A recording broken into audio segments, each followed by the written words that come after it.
انتہا پسند اسرائیلی وزیر بن گوئر نے کہا ہے کہ غزہ کی سرحد کے آس پاس بہت سارے فوجیوں کو گولی چلانے کی اجازت نہیں ہے۔ اسرائیل کے انتہائی دائیں بازو کے قومی سلامتی کے وزیر نے کہا کہ انہوں نے اسرائیلی وزیر اعظم نیتن یاہو سے کہا ہے کہ اسرائیلی فوجیوں کو غزہ کی سرحد کے قریب آنے والے فلسطینیوں پر گولی چلانے کی اجازت دی جانی چاہیے۔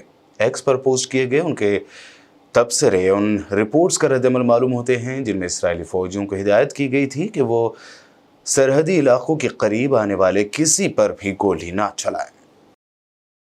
غزہ میں رہائشی علاقوں، ہسپتالوں اور پناہ گزین کیمپوں پر اسرائیلی فوج کے ظلم و ستم کا سلسلہ جاری ہے، جس کی وجہ سے مزید 215 فلسطینی جام شہادت نوش کر چکے ہیں۔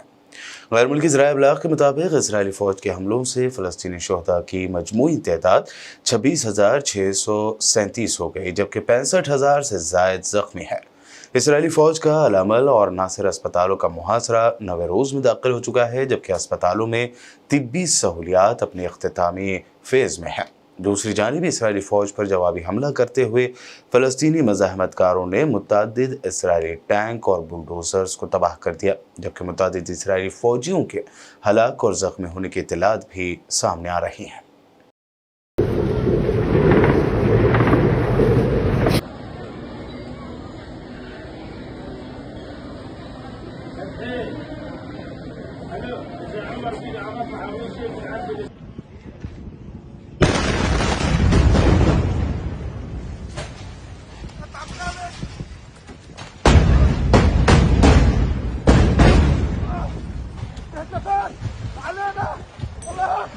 القسام بریگیڈز نے اعلان کیا ہے کہ انہوں نے غزہ کی پٹی میں اسرائیل کے قتل عام کے جواب میں دارالحکومت تل ابیب پر راکٹوں سے حملہ کیا۔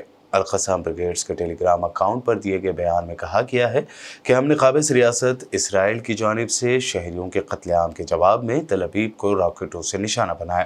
دوسری جانب اسرائیل کے چینل 12 ٹیلی ویژن نے کہا ہے کہ تل ابیب کے علاقے میں سائرن بجنے لگے اور غزہ کی پٹی سے تل ابیب کے علاقے کی طرف کم از کم 12 راکٹ داغے گئے۔ خبر میں بتایا گیا کہ Iron Dome air defence system کے ذریعے راکٹوں کو روکنے کی کوشش کے نتیجے میں دھماکوں کی آوازیں بھی سنی گئی۔ لبنان میں حزب اللہ تحریک نے بھی گزشتہ 24 گھنٹوں میں اسرائیلی بارڈر پر واقع فوجی ٹھکانوں پر ایرانی ساختہ میزائلوں اور مختلف ہتھیاروں سے 13 حملے کیے ہیں۔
ٹورز اینڈ ٹریولز حج و عمرہ گروپ پیش کرتے ہیں لو بجٹ اور بہترین سہولتوں کے ساتھ عمرہ کی سعادت کا موقع۔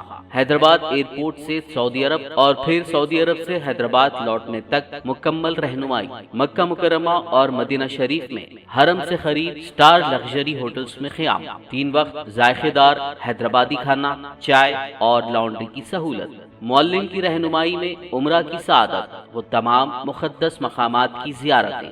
عمرہ پیکج کی تفصیلات اور بکنگ کے لیے فوری رابطہ کریں۔ ہمارا پتہ ہے exact tours and travels, Darussalam bank building, Erragadda main road, Hyderabad.